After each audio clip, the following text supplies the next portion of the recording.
জোরদার ইসরায়েলি বাহিনী এবং হিজবুল্লাহ পুরোদমে যুদ্ধ চলছে। আমাদের হাতে এসেছে কিছু ভয়ঙ্কর গুরুত্বপূর্ণ সংবাদ। শুরুতেই শিরোনাম। হিজবুল্লাহর পাল্টা হামলায় পিছু হটল ইসরায়েলি বাহিনী, থাকছে বিস্তারিত প্রতিবেদনে। এরপর জানিয়ে দেব ইসরায়েল বেশি দিন টিকবে না, জানালেন খামেনি, থাকছে বিস্তারিত প্রতিবেদনে। আরও জানিয়ে দেব ইরানের পারমাণবিক স্থাপনায় হামলা চালাবে ইসরায়েল, বললেন নেতানিয়াহু, থাকছে বিস্তারিত প্রতিবেদনে। এবং সবশেষে জানিয়ে দেব গাজার পর ধ্বংসস্তূপ হচ্ছে লেবানন, নিহত ছড়ালো 2000, থাকছে বিস্তারিত প্রতিবেদনে। এতক্ষণ শিরোনাম শুনছিলেন, এবার বিস্তারিত। দক্ষিণ লেবাননে হিজবুল্লাহ সদস্যদের পাল্টা হামলায় পিছু হয়েছে ইসরায়েলি বাহিনী। শুক্রবার রাতে ইসরায়েলি বাহিনী দক্ষিণ লেবাননের ওদাইসি শহরে অগ্রসর হওয়ার সময় পাল্টা হামলা চালায় হিজবুল্লাহ। এতে বিপুল ক্ষয়ক্ষতি মেনে নিয়ে ইসরায়েলি বাহিনী পিছু হটে বলে দাবি করেছে হিজবুল্লাহ। হিজবুল্লাহ জানিয়েছে ইসরায়েলি সৈন্যদের উপর তারা একটি বিকট বিস্ফোরণ ঘটায়, এতে করে ব্যাপক হতাহত ঘটে তাদের মধ্যে, ফলে তারা পিছু হটতে বাধ্য হয়। তারা জানায় এরপর ইসরায়েলি বাহিনী আবার এগোনোর চেষ্টা করে, ফলে সংঘর্ষ অব্যাহত রয়েছে। ওই ঘটনায় কোনো মৃত্যুর খবর জানানো হয়নি। ইসরায়েল এখন পর্যন্ত হামলার খবর নিশ্চিত করেনি। ইসরায়েল বেশি দিন টিকবে না বলে মন্তব্য করেছেন ইরানের সর্বোচ্চ নেতা আয়াতুল্লাহ আলী খামেনি। শুক্রবার 4 অক্টোবর ইরানের রাজধানী তেহরান ইমাম খামেনি গ্র্যান্ড মোসাল্লা মসজিদে জুমার খুতবায় কথা বলেন খামেনি। প্রায় 5 বছর পর জুমার খুতবা দিলেন তিনি। এদিন জুমার নামাজের ইমামতিও করেন খামেনি। সম্প্রতি ইসরায়েলে ইরান যে ক্ষেপণাস্ত্র হামলা চালিয়েছে তার যৌক্তিকতা তুলে ধরেন খামেনি। তিনি বলেন, কয়েক রাত আগে আমাদের সশস্ত্র বাহিনীর অভিযান ইসরায়েলে ছিল সম্পূর্ণ আইনসম্মত ও বৈধ। খামেনি বলেন, ইসরায়েলের অপরাধের ন্যূনতম শাস্তি এই ক্ষেপণাস্ত্র হামলা। ফিলিস্তিনের স্বাধীনতাকামী সশস্ত্র সংগঠন হামাস গত বছরের 7 অক্টোবর ইসরায়েলে হামলা চালায়। হামাসের এই হামলাকে যৌক্তিক ও আইনসম্মত বলে অভিহিত করেন খামেনি। ইরানের সর্বোচ্চ নেতা বলেন, হিজবুল্লাহ ও হামাসের গুরুতর ক্ষতি ইসরায়েল করতে পারবে না। লেবাননের শিয়াপন্থী রাজনৈতিক দল ও সশস্ত্র সংগঠন হিজবুল্লাহর লড়াই পুরো অঞ্চলের জন্য গুরুত্বপূর্ণ সেবা বলে মন্তব্য করেন খামেনি। তিনি বলেন, প্রতিরোধ সংগঠনের নেতাদের ইসরায়েল হত্যা করলেও ইরানের এই মিত্ররা পিছু হটবে না। ইরানের সর্বোচ্চ নেতা বলেন, এই শাহাদতের জেরে এই অঞ্চলে প্রতিরোধ পিছু হটবে না এবং জয় হবে।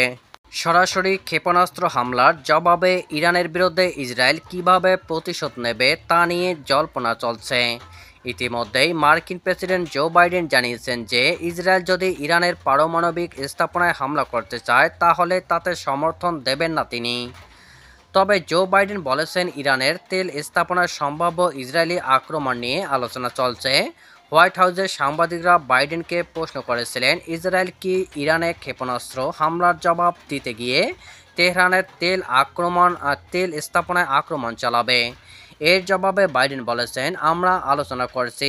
এদিকে শুক্রবার 4 অক্টোবর মার্কিন স্টেট ডিপার্টমেন্টের শীর্ষ একজন কর্মকর্তা সিএনএনকে বলেছে ইসরায়েল যে ইরানের পারমাণবিক স্থাপনায় হামলা চালাবে না এমন নিশ্চয়তা তারা বাইডেন প্রশাসনকে দেয়নি। ওই কর্মকর্তারা বলছে, এটা সত্যি বলা কঠিন যদি ইসরায়েল 7 অক্টোবর হামাসের হামলার 1 বছর পূর্তিতে প্রতিশোধ নেয়। ওই কর্মকর্তাকে সিএনএন প্রশ্ন করেছে ইসরায়েল কি যুক্তরাষ্ট্রকে নিশ্চিত করেছে যে তারা ইরানের পারমাণবিক স্থাপনায় হামলার বিষয় আলোচনার বাইরে রেখেছে। এর জবাবে ওই কর্মকর্তা বলেছেন, আমরা আশা ও প্রত্যাশা করি কিছু প্রজ্ঞার পাশাপাশি শক্তি দেখতে পাব, কিন্তু আপনারা জানেন যে কোনো গ্যারান্টি নেই। গত মঙ্গলবার ইসরায়েলকে লক্ষ্য করে 180টি ক্ষেপণাস্ত্র ছুড়ে ইরান। দেশটি দাবি করে তাদের ছোড়া 80% ক্ষেপণাস্ত্র ইসরায়েলে আঘাত হেনেছে। এরপরেই ইসরায়েলের প্রধানমন্ত্রী বেনিয়ামিন নেতানিয়াহু বলেন তারা এর কড়া জবাব দেবে। 2023 সালের 7 অক্টোবর গাজা থেকে সেই দিন ইসরায়েলে অতর্কিত হামলা চালায় ফিলিস্তিনের স্বাধীনতাকামী সংগঠন হামাস। পাশাপাশি ইসরায়েল সীমান্ত ভেদ করে দেশটিতে তাণ্ডব চালায় হামাসের যোদ্ধারা। এতে ইসরায়েলে নিহত হয়েছে অন্তত 1,200 জন, আহত 3,000-এরও বেশি। সেই সঙ্গে অন্তত 250 জনকে জিম্মি করে হামাস। সেই দিনই গাজায় পাল্টা হামলা চালায় ইসরায়েলি বাহিনী। এরপর থেকে এখন পর্যন্ত ইসরায়েল ও হামাসের মধ্যে যুদ্ধ চলছে। এতে গাজায় নিহতের সংখ্যা 41,000 ছাড়িয়েছে, আহত লাখেরও বেশি। ফিলিস্তিনের প্রতি সমর্থন জানিয়ে ইরান সমর্থিত লেবাননের সশস্ত্র গোষ্ঠী হিজবুল্লাহ গত বছর থেকে ইসরায়েলের ওপর হামলা চালাচ্ছে। গোষ্ঠীটির ওপর পাল্টা আক্রমণ চালাতো ইসরায়েলও, তবে সম্প্রতি হিজবুল্লাহর ওপর হামলার পরিমাণ বাড়িয়েছে ইসরায়েল বাহিনী। গত 17 ও 18 সেপ্টেম্বর লেবানন জুড়ে পেজার ও ওয়াকেটকে বিস্ফোরণ ঘটায় ইসরায়েল। বিবিসি জানিয়েছে, হিজবুল্লাহ যোদ্ধাদের ব্যবহৃত কয়েক হাজার পেজারে একযোগে বিস্ফোরণে দুই শিশুসহ 12 জন নিহত ও কয়েক হাজার মানুষ আহত হয়। ওই বিস্ফোরণে নিহত কয়েকজনের জানাজার সময়ও সেখানে কিছু বিস্ফোরণ ঘটে। এছাড়া ওয়াকিটকিসহ যোগাযোগের নানা ধরনের তারহীন যন্ত্র বিস্ফোরণে নিহত হয় 20 জন এবং আহত হয় 450 জনেরও বেশি। এরপর গত 23 সেপ্টেম্বর থেকে লেবাননে ব্যাপক হামলা শুরু করে ইসরায়েল। 27 সেপ্টেম্বর লেবাননের রাজধানী বৈরুতে অতর্কিত হামলা চালিয়ে হিজবুল্লাহর প্রধান হাসান নাসরুল্লাহকে হত্যা করে ইসরায়েলি বাহিনী। এরপর ইসরায়েলি বাহিনী গত 1 অক্টোবর থেকে লেবাননে স্থল অভিযান শুরু করে।